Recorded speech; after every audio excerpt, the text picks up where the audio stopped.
Vamos a leer el texto. Voy a empezar del versículo 9 y dice la Escritura lo siguiente. Entonces, ¿qué? ¿Somos nosotros mejores que ellos? De ninguna manera. Porque ya hemos denunciado que tanto judíos como griegos están todos bajo pecado. Como está escrito, no hay justo ni aun uno. No hay quien entienda. No hay quien busque a Dios. Todos se han desviado. A una se hicieron inútiles. No hay quien haga lo bueno. No hay ni siquiera uno. Sepulcro abierto es su garganta. Engañan de continuo con su lengua. Veneno de serpientes hay bajo sus labios. Llena está su boca de maldición y amargura. Sus pies son veloces para derramar sangre. Destrucción y miseria hay en sus caminos, y la senda de paz no han conocido. No hay temor de Dios delante de sus ojos. Ahora bien, sabemos que cuanto dice la ley, lo dice a los que están bajo la ley, para que toda boca se calle y todo el mundo sea hecho responsable ante Dios. Porque por las obras de la ley ningún ser humano será justificado delante de él, pues por medio de la ley viene el conocimiento del pecado. El primer punto, todos estamos bajo pecado. Pablo abre esta porción de la Escritura ayudándonos a ver que Dios tiene una denuncia para el ser humano. Lo que Pablo está haciendo aquí es que está cerrando con una conclusión lo que nos ha estado diciendo en los últimos 2 capítulos, que ustedes y yo hemos visto en las últimas semanas, en los últimos 3 mensajes. Y su conclusión es esta: ya hemos denunciado que tanto judíos como griegos, todos están bajo pecado. Pablo está diciendo algo radical, algo tremendo que definitivamente el pueblo judío no había escuchado. Él les estaba diciendo que ellos, o que no habían entendido más bien. Él les estaba diciendo que tanto las personas que eran religiosas como las que no eran religiosas estaban bajo pecado. Que una persona que está buscando seguir de una manera celosa los mandamientos de Dios cabe en esta definición: está bajo pecado. Al igual que una persona que está viviendo en libertinaje, haciendo todo lo que le place, está bajo pecado.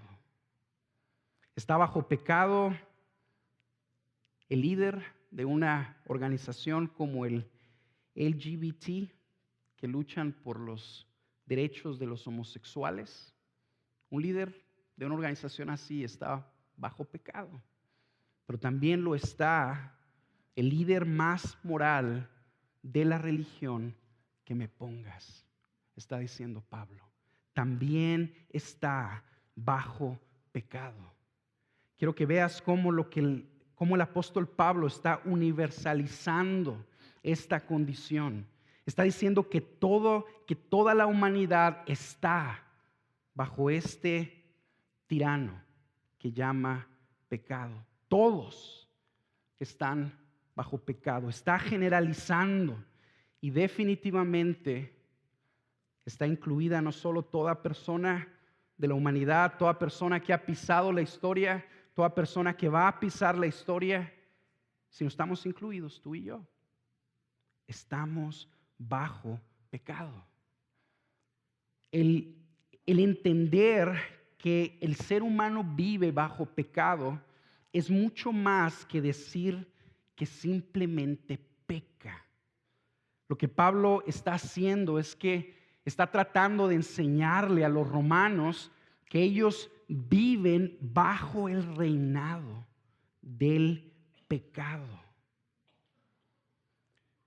Y ese reinado se manifiesta por medio de un principio operante dentro de todos nosotros. Es una inclinación que todos nosotros tenemos hacia rebelarnos contra Dios, hacia rebelarnos contra su voluntad, hacia rebelarnos contra todo lo que Él establece, todo lo que Él llama bueno y justo. John Stott definió el pecado de la siguiente manera: pecado es la sublevación del yo contra Dios, el intento por remover a Dios de su trono y establecer nuestro yo ahí. Pecado es querer ser dioses, una determinación impulsiva por ocupar el trono que solo a Dios le pertenece. Poniéndolo en palabras más sencillas, el pecado es esta inclinación que todos nosotros tenemos adentro, que nos lleva a decirle a Dios: no sea tu voluntad, sino la mía. Sea mi voluntad. El otro día estaba jugando con mi niño en el parque.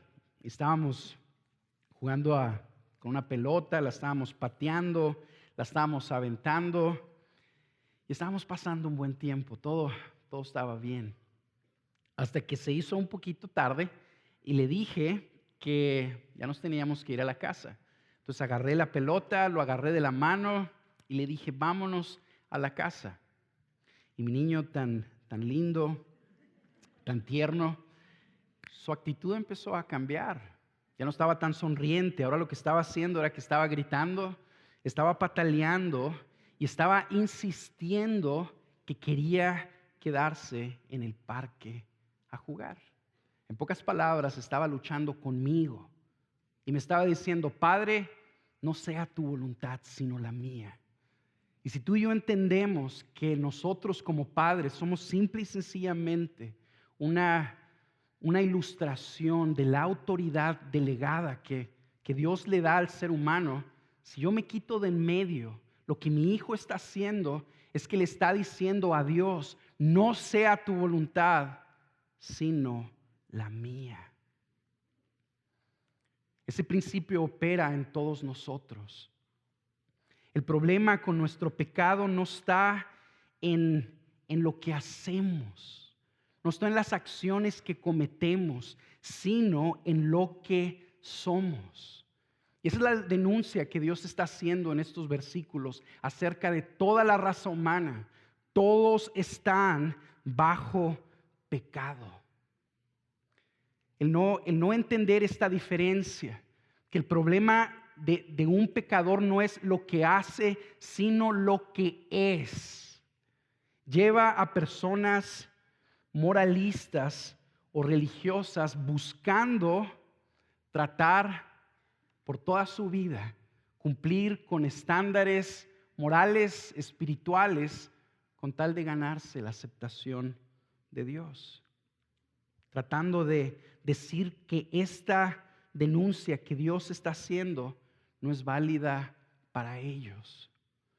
Tú y yo estamos bajo pecado porque somos pecadores y por eso pecamos. Una vez que Pablo hace esta denuncia, empieza a hacer una descripción del ser humano. Empieza a describirnos de una manera objetiva.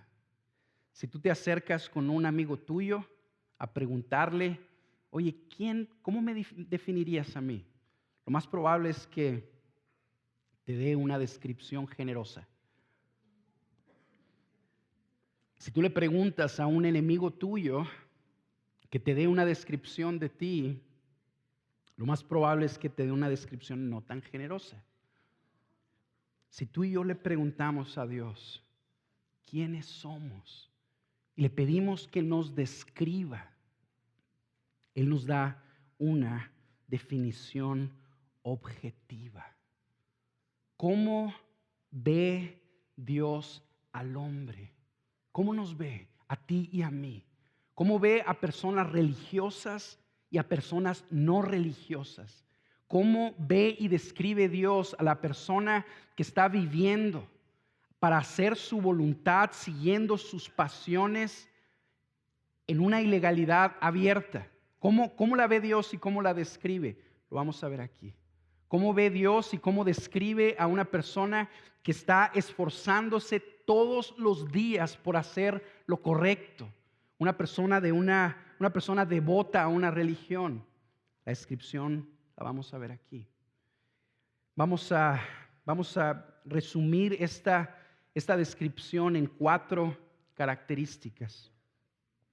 La primera de ellas es que Dios dice que no hay nadie que sea justo y que haga el bien. ¿Cómo nos ve Dios a nosotros? Nos ve como injustos y como personas que no hacen el bien. Léelo aquí conmigo en el versículo 10. No hay justo ni aun uno. Versículo 12. No hay quien haga lo bueno, no hay ni siquiera uno. Dios está denunciando que todos los seres humanos se han rebelado contra su voluntad, que todos los seres humanos han decidido seguir sus propios caminos en lugar de sus caminos. Por lo tanto, todos somos injustos en nosotros mismos. Por lo tanto, en nosotros mismos no hay ni siquiera uno que haga el bien. Esto es cierto de la audiencia que yo tengo delante de mí esta mañana. Y yo me tengo que incluir ahí. Si nosotros preguntáramos, Señor, en sí mismo, ¿quién de esta congregación es justo? ¿Quién de esta congregación hace el bien? Su respuesta sería, no hay ni siquiera uno. Ni tus hijos son justos, ni tus hijos hacen el bien, ni tus líderes, ni tus pastores. No hay ni siquiera uno. Segunda descripción, segunda característica.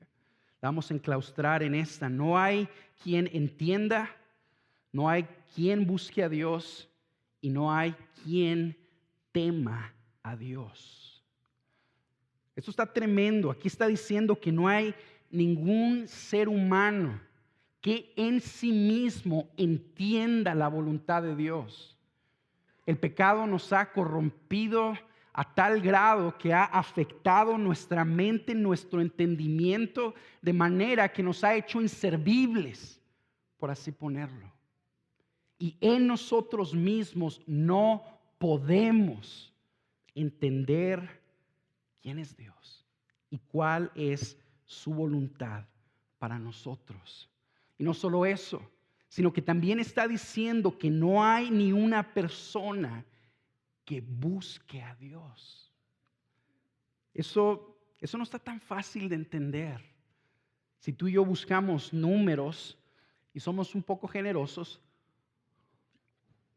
nos vamos a dar cuenta que en el mundo actualmente hay cerca de 5 billones de personas religiosas que están afiliadas a algún tipo de religión. Por afuera, esas personas están buscando a Dios. Y aquí está diciendo la Escritura que no hay nadie que busque a Dios. No habrá nadie entre esos 5 billones de personas que busquen a Dios. Lo primero que quiero que veas es que la denuncia que Pablo está haciendo está incluyendo tanto a judíos como a griegos. Los judíos eran personas celosas de su religión. Eran personas que habían recibido una religión de parte de Dios y que celosamente buscaban obedecer sus mandamientos.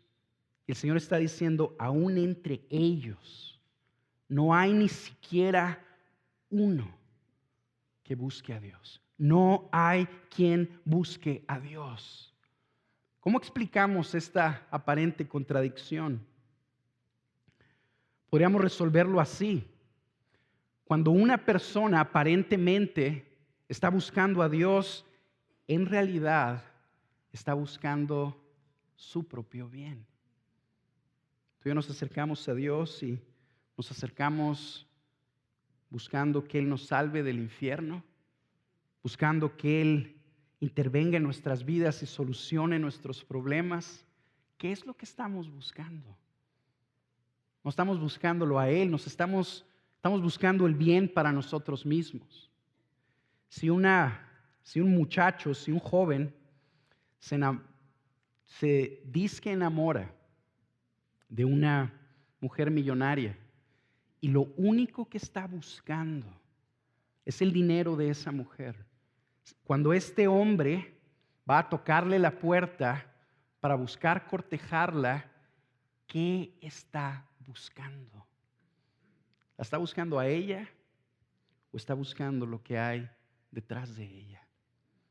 No hay nadie que busque a Dios. No hay nadie que le tema. No hay nadie que le tema. En todos nosotros hay un menosprecio natural hacia Dios y sus mandamientos. En todos nosotros hay esta tendencia que nos lleva a menospreciar lo que Él dice. De manera que alguien como tú y yo nos atrevemos a levantarle la mano al Dios del universo y decirle: no sea tu voluntad, sino la mía. Yo sé que tú dices eso, que es lo que tú quieres que yo haga, pero yo voy a hacer lo que yo quiero. No hay temor de Dios delante de sus ojos. Tercera categoría o descripción: todos se han desviado y se hicieron inútiles. Para las personas que son muy religiosas, les es difícil entender esto, porque ellos buscan de una manera honesta, sincera, hacer todo lo que se tiene que hacer. Son parecidos al joven rico que le dicen al Señor: Señor, todo esto lo he guardado desde mi juventud. Buscan obedecer los mandamientos al pie de la letra, lo mejor que pueden, sin desviarse a la izquierda o a la derecha. Pero recuerden, hermanos, que el problema del pecado no es tanto lo que hacemos, sino lo que somos. No tanto lo que hacemos, sino la orientación por la que lo hacemos. Si yo, por ejemplo, estoy en Chihuahua, capital, y quiero venir a Juárez, y sitúo mi carro en la carretera 45, y agarro la carretera 45 y le doy derecho sin salirme de la carretera ni a la izquierda ni a la derecha, ni para ir al baño. Pero la orientación de hacia dónde voy es al sur en lugar de al norte. ¿Me estoy desviando o no? ¿Voy a llegar a mi destino o no? No voy a llegar. Ese es el problema. Aún las personas moralistas que cumplen todos los mandamientos, lo hacemos para nosotros mismos, no para Él. Por lo tanto, todos nos hemos desviado. Y luego dice que una de las consecuencias de habernos desviado es que nos hemos hecho inútiles. Y aquí es una palabra fuerte. Inútil. Las traducciones en inglés dicen worthless, sin valor. Lo que Dios está diciendo es que el hombre en sí mismo se ha echado a perder, se ha depravado y no tiene en sí mismo valor. Última categoría o descripción: todos estamos contaminados de pecado por dentro y por fuera. Voy a volver a leer esta porción de la Escritura Dice el versículo 13, sepulcro abierto es su garganta. Engañan de continuo con su lengua. Veneno de serpientes hay bajo sus labios. Llena está su boca de maldición y de amargura. Sus pies son veloces para derramar sangre. Destrucción y miseria hay en sus caminos. Y la senda de paz no han conocido. Yo cuando leo esa descripción, si te soy sincero, no me es tan fácil identificarme con ella. Yo pienso en esta descripción y alguien que se me viene a la mente es alguien como Daniel Arismendi, el famoso mochaorejas, que era un secuestrador ahí en la Ciudad de México que mutilaba a sus víctimas para presionar a sus familias a que le dieran dinero.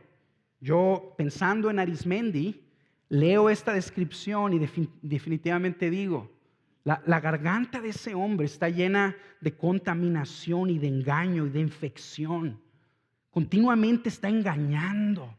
Hay veneno debajo de sus labios. Es rápido, corre veloz para derramar sangre.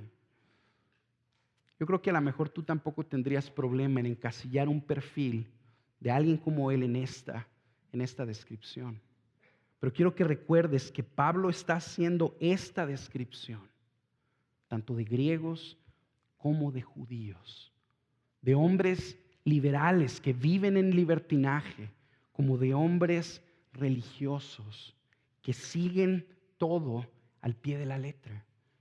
¿A poco un padre de familia que está buscando ser fiel, lo mejor que puede, dándole el bien a sus hijos, buscando que su vida contribuya para un bien social? Una persona como ella, ¿podríamos encasillarla en esta descripción? Pablo nos dice que sí, que todos estamos bajo pecado y que esto está escrito para todos nosotros, incluyéndonos a ti y a mí. ¿Cómo podemos entender esa aparente contradicción que no fácilmente captamos? Podríamos decirlo de esta manera. Una persona que vive digamos, sin freno, de una manera violenta, para cumplir todos sus intereses, dañando a quien se le ponga enfrente. Esa persona está utilizando su violencia y su crueldad para controlar su entorno. Eso es lo que está haciendo. Él tiene un objetivo. Si ese objetivo se ve interrumpido por alguien, simple y sencillamente de su crueldad actúa. La persona que es religiosa es igual en esencia. Trata de controlar su entorno por medio de sus buenas obras. Está tratando de hacer todo bien. ¿Por qué lo está tratando de hacer todo bien? Para controlar su vida. Pero en el momento que una persona se interpone entre lo que él y lo que quiere, sale esto. Te voy a poner un ejemplo. ¿Qué sale de ti cuando alguien habla mal de tus hijos? ¿Qué sale? De repente hay un sepulcro que se abre. De repente hay un engaño que sale de nosotros. Somos veloces para derramar sangre. Por la gracia de Dios, la mayoría de nosotros no hemos terminado derramando sangre, pero el odio, el rencor, la amargura que hay en nosotros, en nuestro corazón, Jesús dijo que equivalía a un homicidio. ¿Cómo reaccionas cuando alguien se mete con tu reputación? ¿Cómo reaccionas cuando alguien se mete con tu dinero, con tu carrera profesional y amenaza tu seguridad? Sale esto, sale el veneno de serpientes de dentro de nosotros. Todos nosotros somos así, hermanos. Estamos bajo el poder del pecado. Y esa es la denuncia que Dios ha hecho contra toda la humanidad, incluyéndonos a ti y a mí. Punto número 2. Todos somos culpables ante Dios. Si somos pecadores, el hecho de que seamos pecadores tiene una implicación. Y esa implicación es que somos culpables ante Dios. Cuando tú y yo nos rebelamos contra Dios, nos estamos rebelando contra su ley, contra lo que Él establece. La voluntad de Dios es la ley. Todo lo que es sabio, todo lo que es bueno, todo lo que es verdadero, todo lo que es honorable, todo lo que es perfecto. Esa es la ley. Y Dios crea este mundo y establece su ley perfecta para gobernar a su creación. Y nosotros estamos diciendo, no quiero seguir tu ley. Por lo tanto, somos culpables. Somos culpables ante un Dios que aborrece el pecado. Somos culpables ante un Dios que aborrece la injusticia y que en su misma naturaleza se opone a todo lo injusto y lo impuro. Es contra Él, contra quien nos hemos rebelado. El principal problema de nuestro pecado, hermanos, no es la miseria que deja en nuestros caminos. El principal problema de nuestro pecado no es el daño que le hacemos a los demás. El principal problema de nuestro pecado es que nos hemos rebelado contra su ley. Y por lo tanto, somos culpables. Somos culpables y dice la Escritura que somos merecedores de la muerte. Eso le dijo el Señor a Adán y a Eva en Génesis 2. El día en que comas de este árbol, ciertamente morirás. Eso nos dice el Señor en Romanos 6. La paga del pecado es la muerte. Somos culpables y somos merecedores de la muerte. Porque nos hemos rebelado simple y sencillamente contra lo que Él ha ordenado. Eso no es fácil de aceptar en una cultura como la nuestra, donde rechazamos todo tipo de imposición. Lo tachamos instantáneamente de arbitrario y lo vemos como negativo. Pero algo que tenemos que recordar es que el que nos está diciendo esto es Dios. El Dios que hizo el mundo y que sostiene el mundo. El Dios que nos provee el aliento todos los días a ti y a mí. El hecho de que Él nos diga que obedezcamos su ley no es algo arbitrario. Es justo, simple y sencillamente. Y es contra esa ley que tú y yo nos hemos rebelado. Yo sé que la mayoría de ustedes entiende este concepto porque hemos sido criados en una cultura cristiana. Pero quiero animarte a que consideres que en algunas ocasiones lo perdemos de vista y no lo creemos con todo nuestro corazón. ¿Por qué? Podemos decir 2 razones. La primera de ellas es porque no estamos temblando. Tú y yo simple y sencillamente hablamos de esto de una manera ligera, de memoria, pero no temblamos. Y número 2, porque no la pasamos justificándonos. En lugar de aceptar nuestra culpa delante de Dios y de temblar ante la realidad del castigo justo que merecemos de la muerte, nos justificamos. Eso es lo que Adán y Eva hicieron en el jardín del Edén. Cuando Dios llegó con ellos y los confrontó con su pecado, con su desobediencia, la primera respuesta de Adán para con Dios es: la mujer que tú me diste. Por eso te desobedecí, por la mujer que tú me diste. Llega el Señor con Eva, le pregunta lo mismo, se justifica también y le dice: la serpiente. Es una tendencia que todos nosotros tenemos. No queremos reconocer nuestra condición delante de Dios. Estamos peleados contra esta denuncia. El partido culpable que ha recibido la denuncia pone una contradenuncia y está diciendo: ¿sabes qué? Eso no es cierto. No es cierto que yo soy culpable y que merezco la muerte. Mira cómo sí soy justo.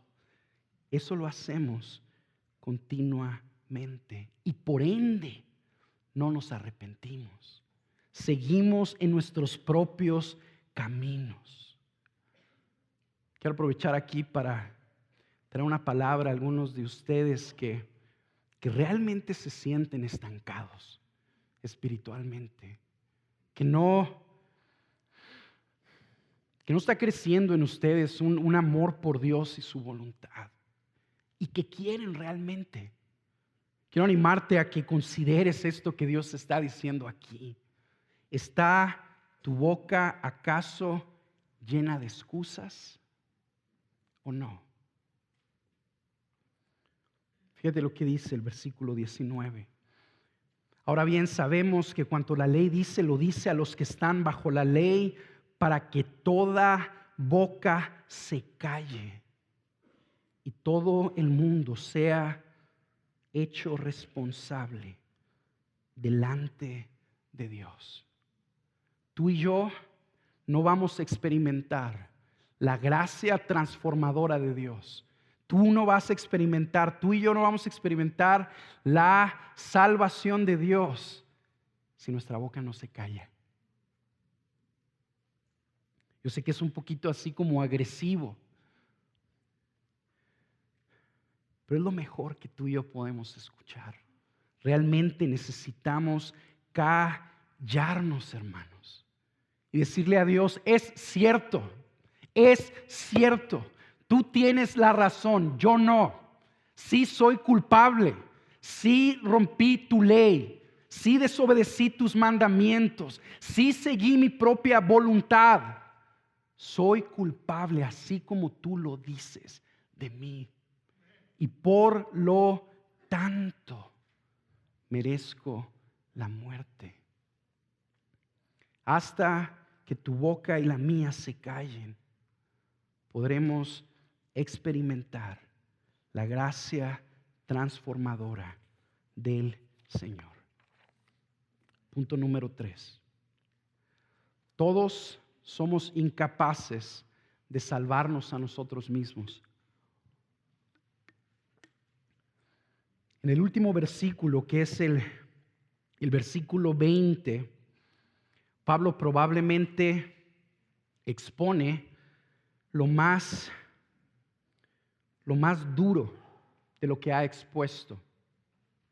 Y lo que nos está diciendo es que no solo somos pecadores, culpables, que estamos bajo pecado, que somos merecedores de la muerte, sino que somos incapaces de salvarnos a nosotros mismos. Lee conmigo el versículo 20. Porque por las obras de la ley ningún ser humano será justificado delante de él, pues por medio de la ley viene el conocimiento del pecado. Durante todo el estudio que yo estaba haciendo esta semana para prepararme para esta predicación, conforme leía los primeros versículos, había una pregunta que estaba en mi mente. A lo mejor te pasó a ti lo mismo.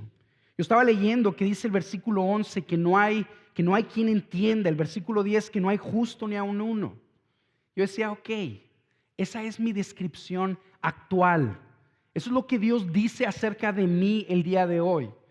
Pero hay algo que yo puedo hacer para que esa no sea mi descripción el día de mañana. De manera que yo no sea considerado como injusto. de manera que yo no sea considerado como uno que no busca a Dios. ¿Hay algo que yo pueda hacer? Y la respuesta de Pablo es nada. No hay nada que tú puedas hacer. No hay nada que tú puedas hacer para salirte bajo el esquema del pecado. No hay nada que tú puedas hacer para vencer en ti mismo el instinto interior que tú y yo tenemos de hacer lo malo. No hay nada. Una persona religiosa batalla con esta pregunta o con esta afirmación, porque dice: si lo que me hace injusto a mí es que rompí la ley, por lo tanto, si obedezco la ley, eso me va a hacer justo, ¿o no? Bueno, todas las religiones del mundo contestan esa pregunta de una manera diferente a como Pablo lo plantea en este versículo. Todas las religiones del mundo operan bajo esta premisa. Lo que tú tienes que hacer para salirte del esquema del pecado y ser considerado justo delante de Dios y aceptado por Él, es que tienes que obedecer la ley. Tienes que hacer lo que tu religión te manda. Tienes que hacer el bien. Hazlo. Dedica tu vida a eso y después de varios años y de varios intentos serás justo. Y Pablo dice: no. Porque por las obras de la ley, ningún ser humano será justificado delante de Él. La ley no solo nos declara justos, tiempo presente o pasado, nuestra injusticia, sino que la ley no nos puede declarar justos en el futuro. Ningún ser humano será justificado delante de Él por las obras de la ley. El versículo 23 del mismo capítulo lo pone de una manera más ilustrativa. Dice: por cuanto todos pecaron y no alcanzan la gloria de Dios. Tú puedes hacer tu máximo esfuerzo del día de hoy hasta el día en que tú te encuentres con Dios. Y puedes hacer lo mejor que puedas, buscando obedecer sus mandamientos. Y la conclusión final será: no alcanzas la gloria de Dios. ¿Por qué? En primer lugar, porque nuestra obediencia no va a borrar nuestra desobediencia. Y en segundo lugar, porque nuestra obediencia nunca existe en realidad. Porque siempre hacemos lo que hacemos con una orientación volteada para nosotros mismos, buscando nuestro bien y no la gloria de Dios. Además de que siempre rompemos sus mandamientos. Por las obras de la ley, ningún ser humano será justificado delante de Él. Algo que me ayude a mí a entender esta verdad es un diagramita que hice ahí en mis hojas, en mis apuntes. En ese diagramita puse a Dios arriba y luego puse al hombre abajo. Yo estaba ahí. Y la pregunta era: ok, reconozco que por mi pecado he ofendido al Dios Santo. Por lo tanto, mi relación con Él está rota. ¿Qué puedo hacer yo para religarme con Él? Eso es lo que todas las religiones intentan. ¿Qué puedo hacer yo? Y la respuesta de Pablo es: nada. Tú no puedes hacer nada para llegar a Él. Nunca vas a alcanzarlo. En pocas palabras, estás a merced de que Él haga algo. Pero tú no puedes hacer nada.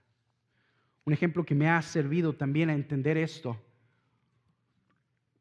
que lo he utilizado con los jóvenes en otras ocasiones, es que a veces pensamos, reconocemos que estamos perdidos, reconocemos que somos culpables, pero lo vemos como si estuviéramos ahogándonos en una alberca en el patio de una casa.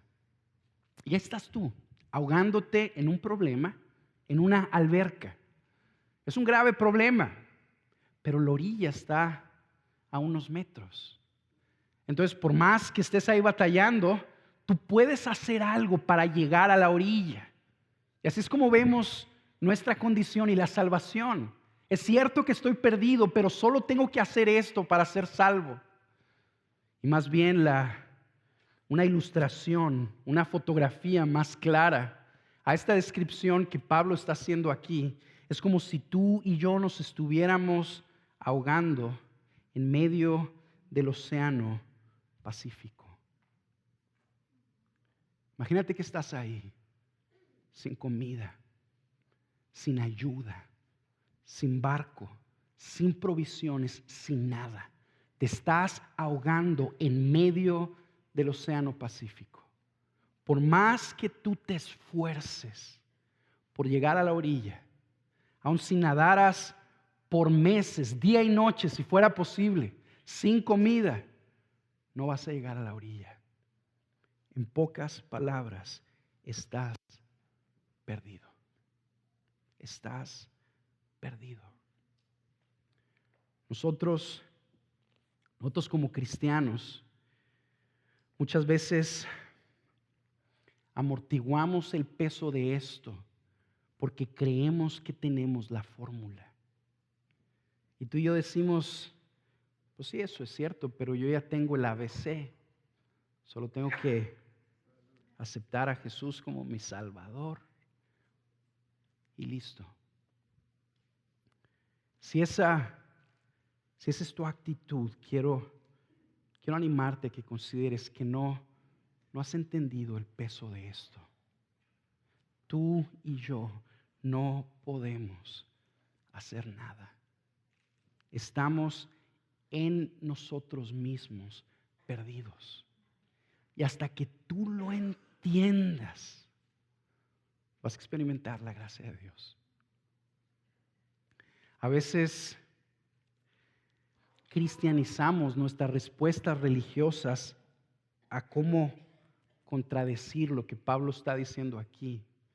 Y decimos, bueno, es cierto que estoy perdido, pero lo único que necesito hacer es obedecer más lo que Dios me pide. Y a lo mejor por fuera no lo dices, pero dentro de ti está operando ese principio. Y estás viniendo a la iglesia porque quieres cumplir. Y estás sirviendo en la iglesia porque quieres cumplir. Motivado en un sentido de culpa por lo que has hecho mal. Y porque quieres agradar a Dios siguiendo su voluntad para que Él te acepte. O estás buscando entregarte todo.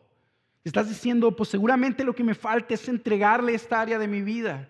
Estás tratando de entregársela y no experimentas la gracia de Dios. ¿Por qué? Porque no te estás poniendo de acuerdo con Él en esto. Por las obras de la ley, ningún ser humano será justificado delante de Él. No puedes hacer nada en ti mismo para ser salvo. En pocas palabras, tú y yo estamos desesperadamente necesitados de que alguien nos salve. Estamos desesperadamente necesitados de que alguien se apiade de alguien como nosotros, como de aquellos que están descritos en este capítulo. Habrá alguien que ame lo que no es amable. Habrá alguien que se apiade de rebeldes que han perseguido ofender al único que puede ayudarlos. Habrá alguien. En pocas palabras, tú y yo estamos necesitados de Jesús. Tú y yo estamos necesitados del Cordero de Dios que quita el pecado del mundo.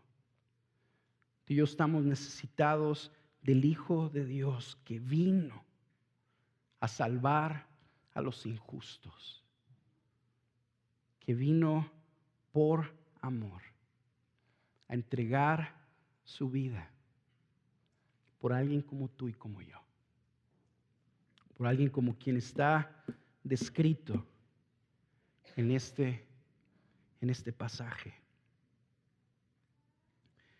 Quiero rápidamente dirigirme a unas personas que están aquí con nosotros. Tú eres alguien que se considera bueno. Te consideras una buena persona. Estás tratando de acercarte a Dios.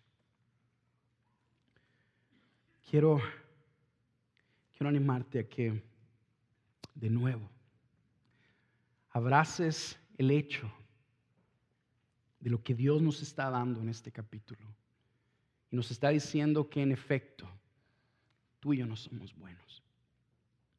Hasta que tú reconozcas tu condición de que estás bajo pecado, de que eres culpable y de que estás perdido. Es hasta ese momento en que vas a poder experimentar la gracia salvadora que Jesús quiere darte. Y quiero decirte algo, quiero afirmarte algo. Jesús quiere salvarte. Y Él tiene el poder de hacerlo, aunque lo menosprecies a Él. A lo mejor tú te das cuenta que en tu corazón hay un menosprecio para con Dios. A pesar de ese menosprecio, que por cierto todos tenemos, Él quiere salvarte porque te ama. No porque haya algo bueno en ti, sino por todo lo bueno que hay en Él, por todo el bien que hay en Él.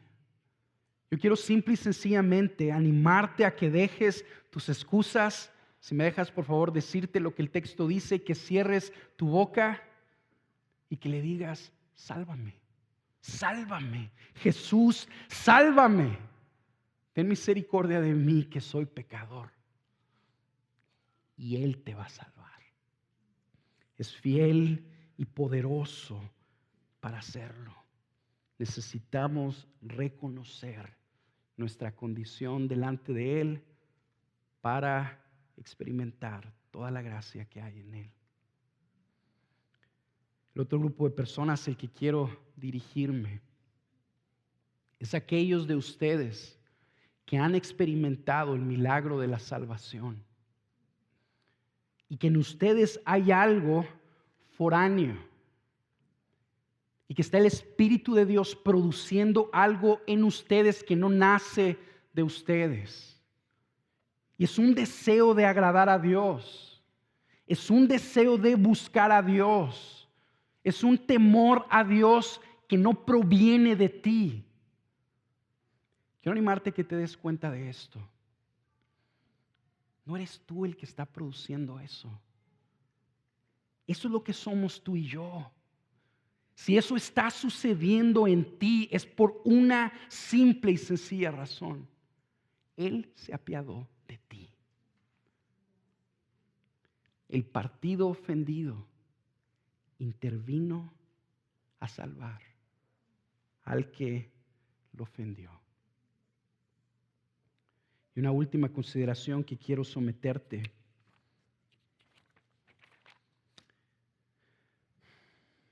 es que veamos el mundo, hermanos. Veamos el mundo. Esto no solamente nos describe a nosotros, sino también los describe a ellos. Y la gente que está afuera,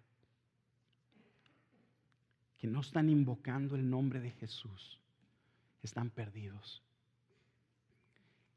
Y nada de lo que ellos hagan podrá salvarlos. Nada. La única esperanza que ellos tienen